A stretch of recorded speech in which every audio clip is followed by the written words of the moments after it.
میں مبلغ بنوں سنتوں کا، خوب چرچا کروں سنتوں کا، ہو کرم بہر خاک مدینہ۔ الحمدللہ رب العالمین والصلاة والسلام علی سید المرسلین، اما بعد فاعوذ باللہ من الشیطان الرجیم، بسم اللہ الرحمن الرحیم۔ الصلاة والسلام علیک یا رسول اللہ وعلی آلک واصحابک یا حبیب اللہ۔ الصلاة والسلام علیک یا نبی اللہ وعلی آلک واصحابک یا نور اللہ۔ فرمان مصطفیٰ صلی اللہ علیہ وآلہ وسلم، جس نے مجھ پر ایک بار درود پاک پڑھا، اللہ پاک اس پر 10 رحمتیں بھیجتا اور اس کے نامہ اعمال میں 10 نیکیاں لکھتا ہے۔ صلو علی الحبیب صلی اللہ تعالی علی محمد۔ قال اللہ تبارک و تعالی فی القرآن الکریم، اللہ پاک قرآن کریم میں ارشاد فرماتا ہے، اعوذ باللہ من الشیطان الرجیم، بسم اللہ الرحمن الرحیم۔ قل من کان عدوا لجبریل فإنہ نزلہ علی قلبک بإذن اللہ مصدقا لما بین یدیہ وہدی وبشری للمؤمنین۔ من کان عدوا للہ وملائکتہ ورسلہ وجبریل ومیکال فإن اللہ عدو للکافرین۔ صدق اللہ العظیم وصدق رسولہ النبی الکریم صلی اللہ تعالی علیہ وآلہ وسلم۔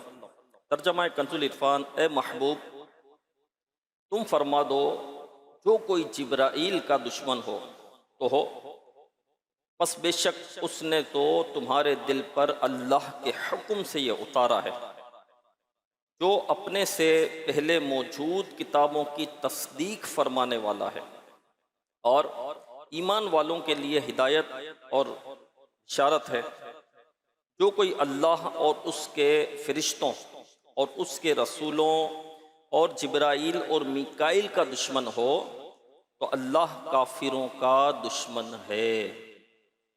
پیارے پیارے اسلام بھائیوں، فرسٹ محرم الحرام، مسلمانوں کے دوسرے خلیفہ، وزیر مصطفیٰ، ترجمان نبی، ہم زبان نبی، حضرت عمر فاروق اعظم رضی اللہ عنہ کا یوم شہادت ہے۔ حضرت فاروق اعظم رضی اللہ تعالیٰ عنہ عظیم الشان صحابی رسول ہیں۔ آپ کا بہت بڑا مقام ہے، بہت بڑا مرتبہ ہے۔ میرے آقا علیہ الصلاۃ والسلام نے فرمایا کہ میرے بعد کوئی نبی ہوتا تو وہ عمر ہوتا۔ آپ عشرہ مبشرہ میں سے تھے، قطعی جنتی تھے۔ محبوب ذیشان صلی اللہ علیہ وسلم نے دعا کی تھی، اللہم اعز الاسلام بعمر بن الخطاب، یعنی اے اللہ پاک عمر بن خطاب کے ذریعے اسلام کی عزت میں اضافہ فرما۔ میرے آقا علیہ الصلاۃ والسلام کی دعا تھی، اور فاروق اعظم رضی اللہ تعالیٰ عنہ جب اسلام لائے، اور یہ دعائے مصطفیٰ تھی صلی اللہ علیہ وسلم، اور دعائے مصطفیٰ صلی اللہ علیہ وسلم کا ایسا اثر کہ فاروق اعظم رضی اللہ تعالیٰ عنہ جس دن اسلام لائے، اس دن سے اسلام کی عزتیں بلند سے بلندتر ہوتی چلی گئی، فتوحات ملتی چلی گئی، عدل و انصاف جو ہے دور دور تک جو ہے وہ پہنچتا چلا گیا۔ جس دن آپ اسلام لائے تو مسلمانوں نے بلند آواز سے نعرے لگائے، اللہ اکبر کے نعرے لگائے، اور مکہ پاک میں دور دور تک یہ نعرے سنے گئے۔ فاروق اعظم رضی اللہ تعالیٰ عنہ جس دن ایمان لائے، مسلمانوں نے مسجد الحرام میں اعلانیہ طور پر پہلی مرتبہ نماز ادا کی۔ یہ ہیں فاروق اعظم رضی اللہ تعالیٰ عنہ۔ آپ صلی اللہ علیہ وسلم کی اس دعا کے نتیجے میں فاروق اعظم رضی اللہ تعالیٰ عنہ نے اسلام قبول کیا، اس لیے آپ کو مراد رسول بھی کہا جاتا ہے۔ دنیا میں آپ کا نام مبارک عمر ہے، آسمانوں میں آپ کو فاروق کے نام سے پہچانا جاتا ہے، اور فاروق کے معنی ہے کہ حق و باطل میں فرق کرنے والا۔ فاروق اعظم رضی اللہ تعالیٰ عنہ کو جو خیال آتا وہ بھی حق ہوتا، اور آپ کی زبان سے جو جملے نکلتے وہ بھی حق ہوتے۔ جی ہاں، بلکہ بعض الفاظ، بعض جملے وہ ہیں کہ اللہ پاک نے ان جملوں کو ایسا پسند فرمایا کہ اللہ پاک نے قرآن مجید میں آیت کے طور پر ان جملوں کو نازل فرما دیا گیا۔ فاروق اعظم رضی اللہ تعالیٰ عنہ آپ کی رائے کے مطابق کے موافق جو ہے قرآن پاک کی آیتیں نازل ہوئی۔ ہاں، اور 20، ایک روایت میں 20 بھی موجود ہے کہ 20 آیتیں آپ کی رائے کے موافق جو ہے یہ قرآن پاک میں نازل ہوئی، اور یہ بھی ہے کہ 20 سے زیادہ آیتیں بھی آپ کی رائے کے مطابق نازل ہوئی۔ فاروق اعظم رضی اللہ تعالیٰ عنہ حق فرمانے والے تھے، حق کی ہدایت کرنے والے تھے، حق کو قبول کرنے والے تھے، اور حق پر ہی آپ دنیا سے رخصت ہوئے۔ جی ہاں، تو فاروق کے معنی ہے حق اور باطل میں فرق کرنے والا، یہ معنی ہے۔ اور میرے پیارے اسلامی بھائیوں، بڑا مقام ہے آپ کا، بڑا مرتبہ ہے فاروق اعظم رضی اللہ تعالیٰ عنہ کا، کیونکہ حق بولتے تھے، حق کی ہدایت کرتے تھے۔ آقا علیہ الصلوۃ والسلام کی بارگاہ میں عرض کرتے ہیں کہ یا رسول اللہ صلی اللہ تعالیٰ علیہ وآلہ وسلم معراج کی رات کی باتیں بتائیں۔ میرے آقا علیہ الصلوۃ والسلام نے فرمایا کہ حضرت نوح علیٰ نبینا علیہ الصلوۃ والسلام اپنی امت میں جتنا عرصہ رہے، 1000 سال لکھا ہوا ہے روایت میں، اتنا عرصہ اگر میں معراج کی باتیں بتاتا ہوں تو ختم نہیں ہوگی۔ معراج کا سفر بہت طویل سفر تھا، دنیا کے لیے تو کچھ بھی نہیں تھا، چند سیکنڈوں کا ہی تھا، لیکن بڑا طویل سفر تھا۔ لیکن جب تم نے پوچھ ہی دیا ہے تو ایک وہ بات جو میں نے کسی کو نہیں بتائی وہ میں تم کو بتاتا ہوں۔ میں نے جنت میں ایک محل دیکھا جس کی چوکھٹ جنت کی زمین سے نیچے تھی، جس کی چھت عرش کے درمیان میں تھی، لائٹنگ والا تھا۔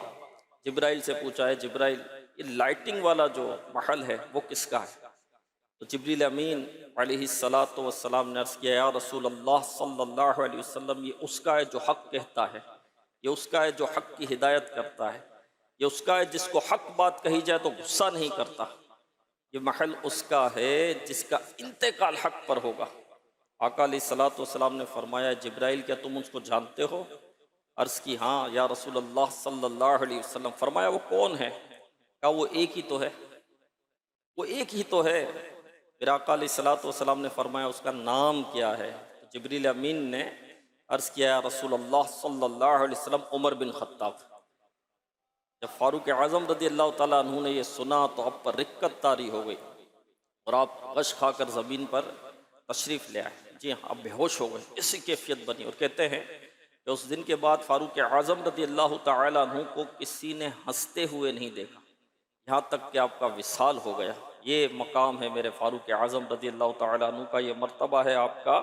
تو فاروق اعظم رضی اللہ تعالیٰ عنہ کا بڑا مقام ہے۔ آسمانی کتاب تورات شریف میں آپ کا نام منطق الحق یعنی حق بات کہنے والا ہے۔ اللہ پاک ہمیں بھی سچا بنا دے، ہمیں بھی سچ کہنے والا بنا دے، ہمیں بھی حق بولنے والا بنا دے، اللہ پاک حق کو قبول کرنے والا ہمیں بنا دے۔ اسی طرح انجیل شریف میں آپ کا نام کافی ہے، اور فاروق اعظم رضی اللہ تعالیٰ عنہ جنت میں آپ کا نام اقدس سراج ہوگا۔ فاروق اعظم رضی اللہ تعالیٰ عنہ کے بڑے فضائل ہیں۔ محبوب ذیشان صلی اللہ علیہ وآلہ وسلم نے فرمایا، یعنی حضرت عمر سے بہتر کسی آدمی پر سورج طلوع نہیں ہوا۔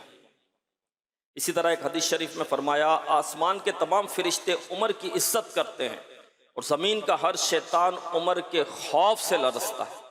احمد مجتبیٰ مکی مدنی مصطفیٰ صلی اللہ علیہ وسلم نے فرمایا عمر اہل جنت کے چراغ ہیں۔ مزید ارشاد ہوا عمر وہ شخص ہے جو باطل کو پسند نہیں کرتا۔ ایک بہت ہی پیاری روایت ہے، رسول اکرم صلی اللہ علیہ وآلہ وسلم نے فرمایا اللہ پاک کی رضا عمر کی رضا میں ہے، اور عمر کی رضا اللہ پاک کی رضا میں ہے۔ ترمذی شریف جو حدیث پاک کی مشہور کتاب ہے، اس میں روایت ہے کہ رسول اکرم صلی اللہ علیہ وآلہ وسلم نے فرمایا اللہ پاک نے عمر کی زبان اور دل پر حق جاری فرما دیا ہے۔ فاروق اعظم رضی اللہ تعالیٰ عنہ کے دل مبارک میں جو خیال آتے وہ حق ہوتے، اور جو زبان سے بولتے وہ بھی حق بولتے تھے۔ یہ تھے فاروق اعظم رضی اللہ تعالیٰ عنہ۔ ہمارے دلوں میں میرے پیارے اسلام میں کیا خیال آتا ہے، ہم بھی غور کریں، ہمارے دلوں میں جو خیال آتا تھے وہ کیا ہوتے ہیں، غور کریں۔ ہمیں تو بدگمانی آتی ہے، اس کے متعلق بدگمانی تو اس کے متعلق بدگمانی، تو یہ ایسا ہے تو وہ ایسا ہے، اس نے اس لیے بولا تھا، اس نے میرے خلاف بولا تھا، یہ میرے خلاف تحریک چلا رہا ہے، یہ مجھ سے سیٹ نہیں ہے، یہ میرا دشمن بنا ہوا ہے۔ گندے خیالات آتے ہیں، عجیب و غریب خیالات آتے ہیں۔ ظاہر ہے جو بندہ دیکھے گا وہی خیال آئے گا، فلمیں دیکھے گا، ڈرامے دیکھے گا، عورتوں کو دیکھے گا، سوشل میڈیا پر جائے گا، یوٹیوب پر اس پر جائے گا، اور جب اس طرح کے مناظر دیکھے گا تو جو دیکھے گا وہی خیال آئے گا نا۔ کہ جب بندہ کسی چیز کو دیکھتا ہے تو وہ اسکین ہو جاتا ہے، اس کے دماغ میں محفوظ ہو جاتی ہے کئی چیزیں، جو سنتا ہے وہ دل میں محفوظ ہو جاتی ہے وہ چیزیں۔ وہ بزرگوں کے واقعات ہم نے سنے نا کہ بازار سے گزرتے تو کانوں پر ہاتھ رکھ لیتے کہ وہاں بازاری گفتگو ہوتی ہے، بازاری انداز ہوتا ہے، بازاری الفاظ ہوتے ہیں، تو ہم سن کر کہیں ہمارے دل میں یہ الفاظ نہ بیٹھ جائے۔ جو بندہ سنتا ہے پھر وہ زبان پر بھی آتے ہیں، پہلے وہ دل میں بیٹھتے ہیں پھر وہ زبان پر آتے ہیں، کیونکہ جو سنا جاتا ہے اس کا اثر دل پر اسی طرح ہوتا ہے جس طرح بندہ کھاتا ہے تو اس کا اثر معدے پر ہوتا ہے۔ جو چیز کھاتا ہے تو معدے میں جاتی ہے نا، جو سنتا ہے وہ دل میں اترتی ہے۔ اب معدے میں اگر غلط چیز کھائی، صحیح نہیں کھائی، اور معدے میں وہ چیز گئی تو دوا کے ذریعے بھی علاج ہو جاتا ہے، بندہ سو جائے تو بھی علاج ہو جاتا ہے۔ لیکن جو سنا اور جو دل میں بیٹھ گیا وہ بعض اوقات زندگی بھر نہیں نکلتا، دل سے نکلتا نہیں ہے۔ تو سننے کی بڑی اہمیت ہے، دیکھنے کی بڑی اہمیت ہے۔ جو دیکھتا ہے اس کا اثر دل پر ہوتا ہے، جو سنتا ہے اس کا اثر دل پر ہوتا ہے، جو بولتا ہے اس کا اثر بھی دل پر ہوتا ہے۔ یعنی بندہ جب فضول بات کرتا ہے تو اس سے اس کا دل سخت ہو جاتا ہے، فضول بات کرنے سے دل سخت ہو جاتا ہے۔ فضول بات گناہ نہیں ہوتی، فضول بات گناہ نہیں ہے، فضول بات وہ جس سے نہ دنیا کا فائدہ نہ آخرت کا فائدہ، وہ بات اس کو فضول کہتے ہیں۔ تو اس سے دل سخت ہو جاتا ہے۔ تو اب آپ اندازہ لگائیں کہ فضول بات کرنے سے جب دل سخت ہو جاتا ہے، جو کہ گناہ نہیں ہے، تو جو بندہ جھوٹ بولے گا، جو غیبتیں کرے گا، جو چگلیاں کرے گا، جو بدگمانیاں کرے گا، بعض گمان گناہ ہے، جو گالیاں دے گا، جو رشتے توڑے گا، تو اب بتائے کہ اس کے دل کی سختی کہاں پہنچے گی، اس کے دل کی کیفیت کہاں ہوگی۔ اب دل اتنا گندا جب ہوگا تو میرے پیارے اسلامی بھائیوں، کیا خیال اچھے ہوں گے؟ خیال اچھے تھوڑی ہوں گے۔ خیال تو اچھے تب ہوں گے جب سوچ اچھی ہوگی، خیال تو اچھے جب ہوں گے جب نگاہ اچھی ہوگی، خیال تو اچھے تب ہوں گے جب سننا اچھا ہوگا، خیال تو اچھے تب ہوں گے جب بولنا اچھا ہوگا۔ جب نہ بولنا اچھا، نہ سننا اچھا، نہ دیکھنا اچھا، نہ چلنا اچھا، نہ چھونا اچھا، کچھ بھی اچھا نہیں، تو دل کدھر سے اچھا ہوگا؟ جب دل ہی گندا ہے تو خیالات تھوڑی اچھے آئیں گے، خیالات تھوڑی اچھا آئیں گے۔ پھر جیسا دل ہوگا ویسے خیال آئیں گے۔ میرے آقا اعلیٰ حضرت نے فرما دیا نا بدگمانی کے متعلق کہ خبیث گمان خبیث دل میں آتا ہے، برا گمان برے دل میں آتا ہے، گندے دل میں آتا ہے۔ اچھے دل میں جو ہے اچھا خیال آئے گا۔ جب نفس امارہ ہوتا ہے نا، نفس امارہ جو گناہ پر ابھارتا ہے، نفس امارہ جو ہے اس کی تسکین باطل میں ہے۔ یعنی نفس امارہ وہ گندا نفس ہے، وہ اڑیل نفس ہے کہ جس کو سکون رب کی نافرمانی میں ملتا ہے، اللہ کی نافرمانی میں اس کو سکون ملتا ہے۔ نفس ہمارا کبھی نیکی کی دعوت نہیں دے گا، کبھی نیکی کی ترغیب نہیں دلے گا، کبھی نیکی کی طرف لے کر نہیں جائے گا۔ اور جو بندہ نیکی کرے گا تو اس پر کاٹس لگائے گا، اس کو نیکی کرنے نہیں دے گا۔ امام باندھے گا تو بولے کل باندھ لینا، نہ کوئی مسئلہ نہیں ہے، ابھی گرمی بہت ہے، ابھی تو یہ بہت ہے، ابھی زلفیں کہاں رکھے گا، گرمی بہت ہے، موسم جب سب ہو جائے پھر رکھنا۔ ابھی روزے نفلی روزہ صحیح اچھی بات ہے، نفلی روزہ کے بڑے ثواب ہے، بڑا فضائل ہے، لیکن ابھی تو گرمیاں بہت ہے، ابھی تو پیاس بہت لگے گی، تو کمزور ہو جائے گا، تو پڑ جائے گا، ابھی تو بڑی زندگی پڑی ہے، بعد میں کر لینا۔ تو یہ آگے بعد میں کر لینا، بعد آتی کب ہے؟ تو نفس امارہ جو ہے یہ نیکی کی دعوت کبھی نہیں دے گا، اور جس کا نفس امارہ ہوتا ہے اس کو وسوسے زیادہ آتے ہیں، اور جس کا نفس مطمئنہ ہوتا ہے، پاک نفس، ستھرا نفس، پاکیزہ نفس، تو اس کو پھر جو ہے الہام ہوتے ہیں، اچھے اچھے خیالات آتے ہیں۔ ہاں اچھے خیالات آتے ہیں۔ تو فاروق اعظم رضی اللہ تعالیٰ عنہ کا دل مبارک اتنا پاکیزہ تھا، اتنا ستھرا تھا کہ میرے آقا علیہ الصلوۃ والسلام نے فرمایا کہ اللہ پاک نے عمر کے دل اور زبان پر حق جاری فرما دیا۔ اللہ پاک نے عمر کی زبان اور دل پر حق جو ہے وہ جاری فرما دیا۔ تو میرے پیارے اسلام بھائی، اچھے اعمال کرنے، اچھا دیکھنا ہے، اچھا سننا ہے، اچھا بولنا ہے، اور کسی کے متعلق برے خیالات آئے تو اس کو ہمیں جھٹکنا ہے۔ آیت کریمہ کی کچھ وضاحت عرض کرتا ہوں میں، جو شروع میں ہم نے سنی کہ روایت میں کہ مدینہ شریف کے قریب ہی کچھ فاصلے پر حضرت فاروق اعظم رضی اللہ تعالیٰ عنہ کی زمین تھی، آپ اس کی دیکھ بھال کے لیے وہاں تشریف لے جایا کرتے تھے۔ اس راستے پر اہل تورات یعنی یہودیوں کے مدرسے بھی تھے۔ ایک دن جب آپ وہاں سے گزر رہے تھے تو اہل تورات کے مدرسے کے اندر آپ تشریف لے گئے۔ وہاں جو علماء تورات تھے ان سے فرمایا، وہ اللہ رب العزت جس نے حضرت موسیٰ علیہ السلام پر تورات شریف اتاری، میں تمہیں اسی رب رحمان کی قسم دے کر پوچھتا ہوں، کیا تم تورات شریف میں حضرت محمد صلی اللہ علیہ وسلم کا ذکر پاتے ہو؟ وہ علماء تورات بولے، ہاں محمد صلی اللہ علیہ وسلم کا ذکر ہماری کتاب میں موجود ہے۔ فرمایا خدا کی قسم، پھر تو تم ہلاک ہو گئے۔ تم جانتے ہو کہ وہ سچے رسول ہیں، پھر بھی ان پر ایمان نہیں لاتے۔ علماء تورات بولے، عمر ہم ہلاک نہیں ہوں گے، کیونکہ ہمیں مسئلہ جبریل سے ہے جو ان پر وحی لاتے ہیں۔ جبریل ہمارے دشمن ہیں، لا حول ولا قوت الا باللہ۔ تو یہ جو ہے جبریل امین کو اپنا دشمن مانتے تھے۔ کیوں؟ یہ کہتے تھے کہ جبریل جو ہے وہ عذاب لے کر آتے ہیں۔ حضرت فاروق اعظم رضی اللہ تعالیٰ عنہ نے فرمایا، اچھا پھر فرشتوں میں کون سا فرشتہ تمہارا دوست ہے؟ بولے حضرت میکائیل علیہ السلام، کیونکہ وہ بارش اور رحمت لاتے ہیں۔ میکائیل علیہ السلام بارش برساتے ہیں، تو کہا کہ حضرت میکائیل علیہ السلام کیونکہ وہ بارش اور رحمت لاتے ہیں۔ اب حضرت فاروق اعظم رضی اللہ عنہ کی کمال ذہانت اور علمی قابلیت دیکھیے، آپ نے فرمایا تمہارے مطابق اللہ پاک کے ہاں حضرت جبریل اور میکائیل علیہ السلام کا رتبہ کیا ہے؟ بولے دونوں ہی اللہ پاک کا قرب رکھتے ہیں۔ فرمایا میں گواہی دیتا ہوں کہ جب وہ دونوں ہی اللہ پاک کا قرب رکھتے ہیں تو جو ان سے محبت کرے گا اللہ پاک اس سے محبت فرمائے گا، جو ان سے دشمنی رکھے گا اللہ پاک اس سے دشمنی فرمائے گا۔ اب ایک روایت میں ہے کہ آپ نے یہ الفاظ ارشاد فرمائے۔ اس وقت وہاں پر جو علماء تورات تھے انہیں جو الفاظ آپ نے فرمائے وہ الفاظ آپ کو سننے ہیں۔ آپ نے کیا الفاظ فرمائے؟ ایک روایت میں ہے، من کان عدوا للہ وملائکتہ ورسلہ وجبریل ومیکال فإن اللہ عدو للکافرین، یعنی جو اللہ پاک اس کے فرشتوں، اس کے رسولوں اور جبرائیل و میکائیل علیہ السلام کا دشمن ہے، بے شک اللہ پاک سب کافروں کا دشمن ہے۔ یہ الفاظ کنہوں نے ارشاد فرمائے؟ فاروق اعظم رضی اللہ تعالیٰ عنہ نے یہ الفاظ جو ہے ارشاد فرمائے۔ آپ فرماتے ہیں فاروق اعظم رضی اللہ تعالیٰ عنہ کہ علماء تورات کے ساتھ یہ گفتگو کر کے میں بارگاہ رسالت میں حاضر ہوا، ابھی پہنچا ہی تھا کہ آپ صلی اللہ علیہ وسلم نے فرمایا تمہیں وہ آیات سناؤں جو ابھی اتری ہیں؟ عرض کیا جی یا رسول اللہ صلی اللہ علیہ وسلم ضرور سنائیے۔ آپ صلی اللہ علیہ وسلم نے پارہ ایک سورہ بقرہ کی آیت نمبر 98 سنائی، من کان عدوا للہ وملائکتہ ورسلہ وجبریل ومیکال فإن اللہ عدو للکافرین۔ ترجمہ کنز العرفان، جو کوئی اللہ اور اس کے فرشتوں اور اس کے رسولوں اور جبرائیل اور میکائیل کا دشمن ہو تو اللہ کافروں کا دشمن ہے۔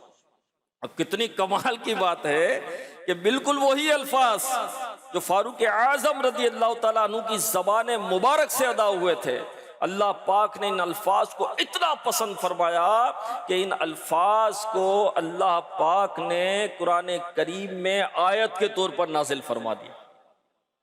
سبحان اللہ، کیا بات ہے! فاروق اعظم رضی اللہ تعالیٰ عنہ کی۔ تو پیارے اسلامی بھائیوں، اس آیت کریمہ سے کئی سبق ہمیں سیکھنے کو ملتے ہیں۔ سب سے پہلے تو یہ دیکھیے کہ اس آیت کریمہ میں صاف اور واضح طور پر ارشاد ہوا کہ جو اللہ پاک کے رسولوں سے دشمنی کرے، اس کے فرشتوں سے دشمنی کرے، حضرت جبرائیل اور میکائیل علیہ السلام سے دشمنی کرے، اللہ پاک ایسے بے ایمانوں کا دشمن ہے۔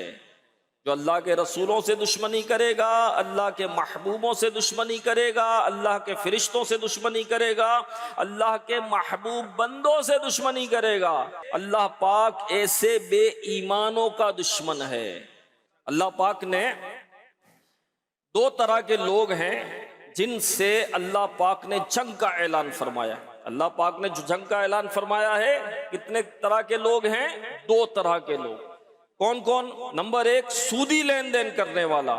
نمبر دو، اللہ پاک کے ولیوں اس کے دوستوں اور محبوب بندوں سے بغض رکھنے والا، ان دونوں سے اللہ پاک کا اعلان جنگ ہے۔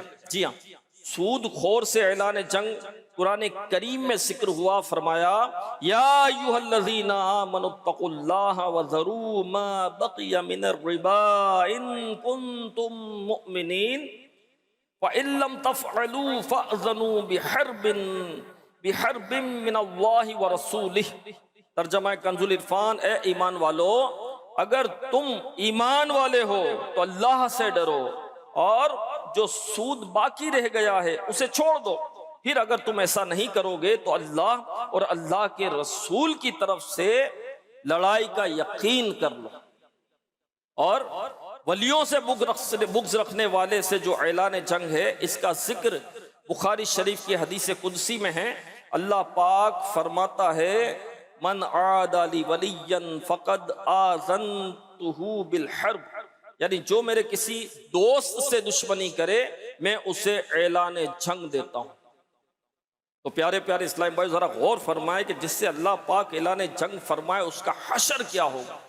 اللہ سے جنگ کرنے والا 0% بھی یہ نہیں تصور ہو سکتا کہ وہ جیت سکتا ہے۔ اللہ سے جنگ کرنے والا کب جیت سکتا ہے؟ اللہ جس کو جنگ کا اعلان کرے وہ کیسے جیت سکتا ہے؟ ہو ہی نہیں سکتا۔ ہاں، دو لوگوں کی لڑائی ہو، فور ایگزامپل، ایک بڑا بہادر ہے، بڑا عہدے والا ہے، بڑا مقام والا ہے، اس کی بڑی چلتی ہے، اور ایک مریل سا آدمی ہے، کمزور سا آدمی ہے، تو بندہ یہی کہتا ہے کہ یار یہ بہادر آدمی جو ہے جیت جائے گا۔ لیکن پھر بھی ایک چیز ہوتی ہے، تصور میں آتا ہے کہ ہو سکتا ہے کمزور آدمی ذرا ہمت کر لے، اس کو لڑنا بڑا اچھا آتا ہو، یہ کوئی ایسی ٹیکنک استعمال کر لے تو جیت بھی سکتا ہے۔ بھائی کچھ کہہ نہیں سکتے۔ وہ کہتے ہیں نا کہ موٹا دیکھ کر ڈرو نہیں، پتلا دیکھ کر لڑو نہیں، کوئی بھروسہ نہیں ہے، کوئی بھروسہ نہیں۔ تو خیر یہ تو ایک عوامی بات ہے کہ موٹا دیکھ کر ڈرو نہیں اور پتلا دیکھ کر لڑو نہیں، کہ موٹا دیکھ کر ڈر گئے اور پتلا دیکھ کر لڑنا شروع ہو گیا۔ جب پتلا اگر حاوی ہو گیا اور وہ پھرتیلا نکلا تو تم کو پتا چل جائے گا۔ تو موٹا اور پتلا پہ تو لڑنا ہی کسی سے نہیں ہے نا، مسلمانوں سے لڑنے کے لیے تھوڑی ہے۔ تو توڑ پیدا کرنے کے لیے نہیں آیا، تو جھوڑ پیدا کرنے کے لیے آئے۔ ہم تو چھوڑنے کے لیے آئے، توڑنے کے لیے تھوڑی آئے۔ تو خیر یہ تو ایک بات آ گئی بیچ میں، اور ایک تفنن کی ایک بات تھی تو میں نے عرض کر دی۔ لیکن پھر بھی یہ ایک ہو سکتا ہے کہ بھائی کمزور ہے، لیکن اس کو کمزور نہیں سمجھنا چاہیے۔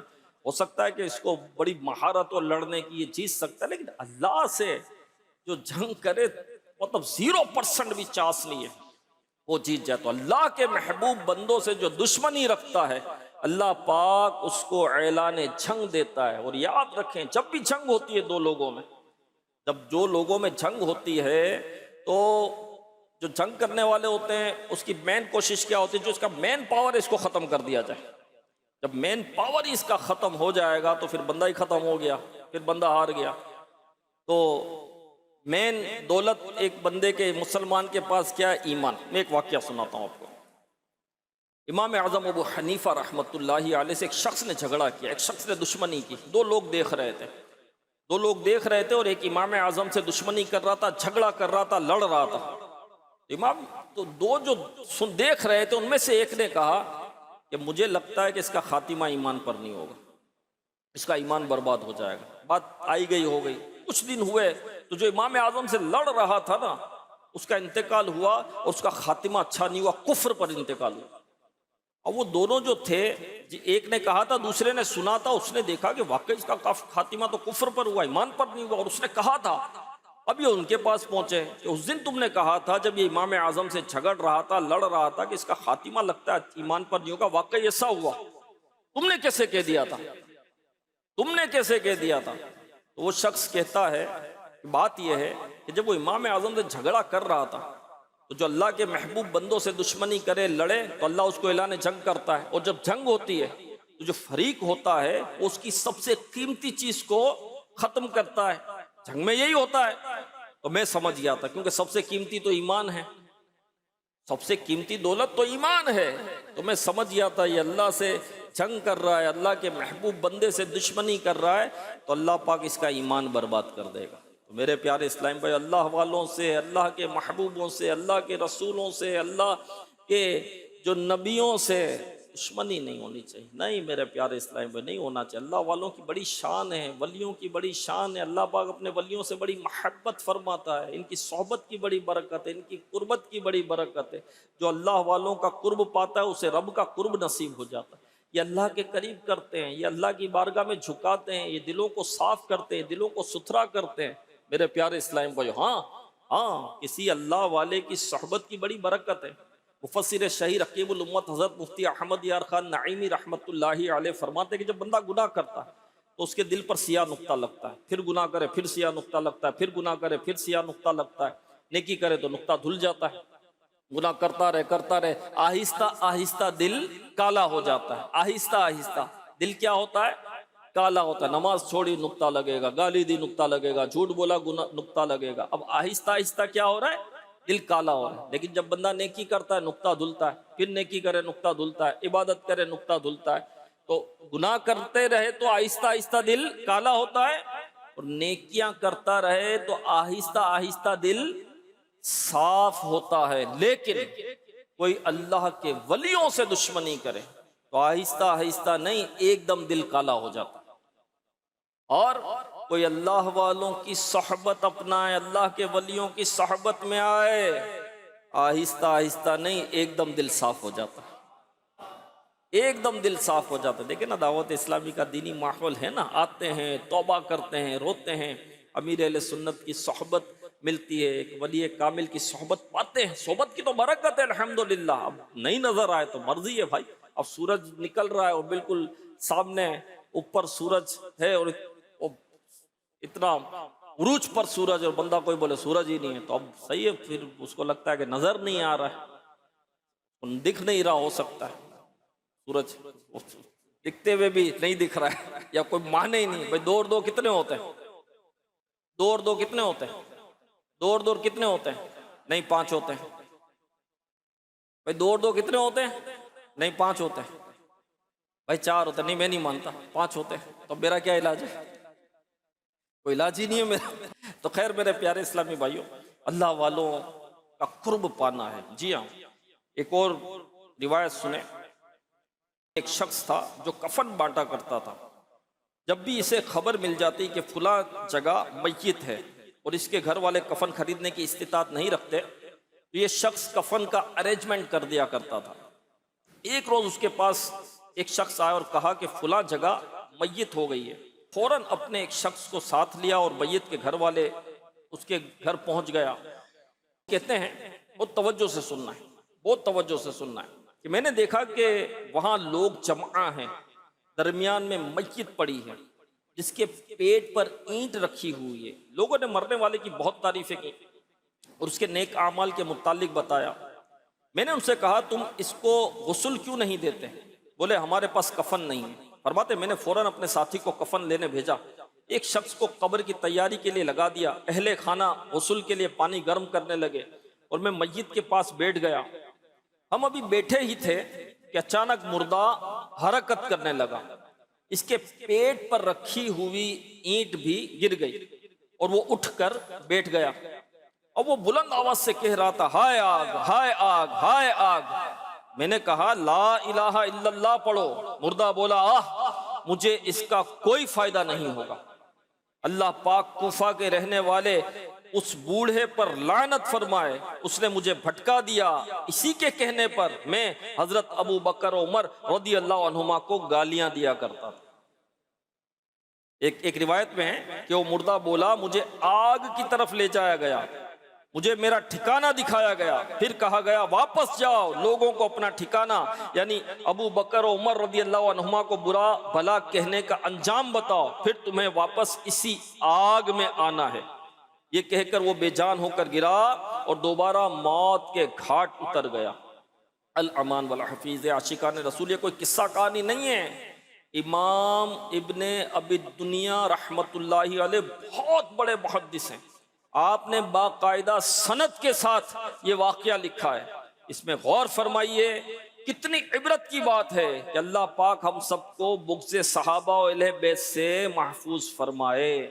ہم الحمدللہ عاشقان صحابہ و اہل بیت ہیں، الحمدللہ تمام صحابہ اور سارے اہل بیت ہمارے سروں کے تاج ہیں، ہمارے دل کا قرار ہے۔ اللہ پاک اس ایمانی محبت کو ہمیشگی عطا فرمائے۔ کاش اسی محبت کے ساتھ جینا، اسی میں مرنا، اسی محبت کے ساتھ قبر میں اترنا اور قیامت کے روز اٹھنا نصیب ہو جائے. آمین آمین آمین بجاہ خاتم النبیین صلی اللہ علیہ وسلم. اسی طرح حضرت حذیفہ رضی اللہ تعالیٰ جو فتنوں کے علم کے اسپیشلسٹ تھے، جی ہاں، حضرت حذیفہ رضی اللہ تعالیٰ یہ کہتے ہیں کہ اس امت کا جو سب سے پہلا فتنہ تھا وہ قتل عثمان غنی رضی اللہ تعالیٰ عنہ. اس امت کا جو سب سے پہلا فتنہ اور آخری فتنہ جو ہے وہ دجال ہے.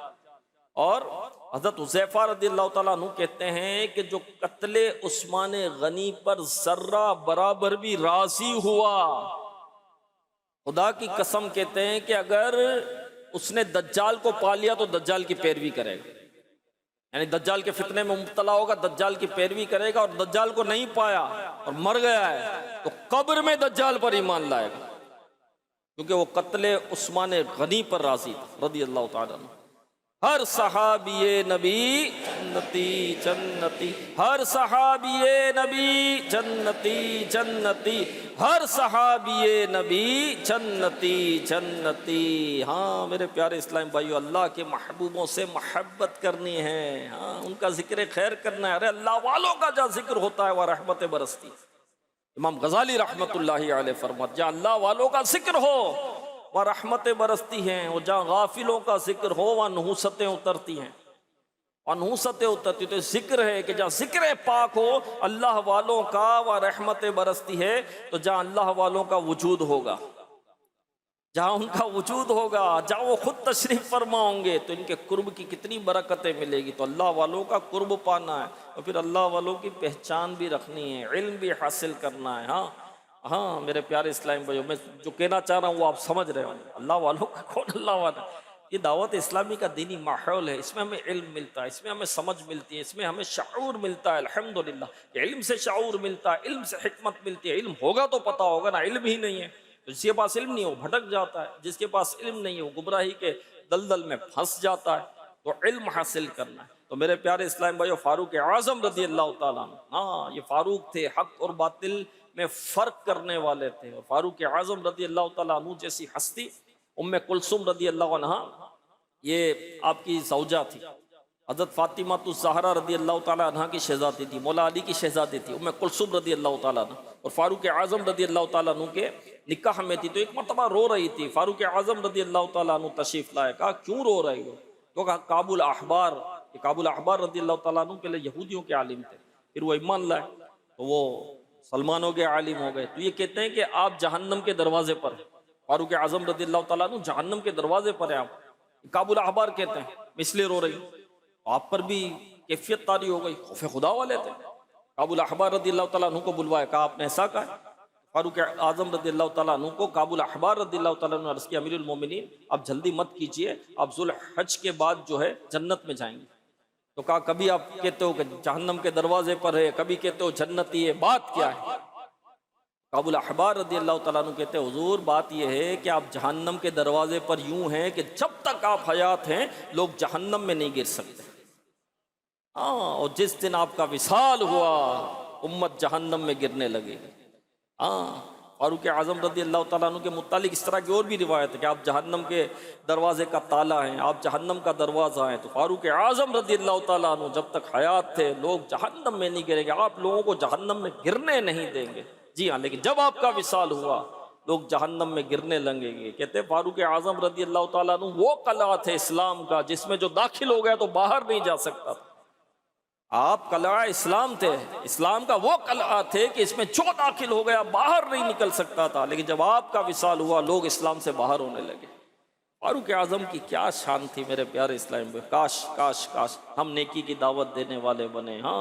ہم بھی حق بولنے والے بنے، حق سننے والے بنے، حق پر عمل کرنے والے بنے. ہم بھی اپنے دلوں کو صاف کریں، ستھرا کریں اور نیکی کی دعوت عام کرنے والے بنے. اللہ پاک ہمیں نیک اعمال کثرت سے کرنے کی توفیق عطا فرمائے. آمین بجاہ خاتم النبیین صلی اللہ علیہ وسلم.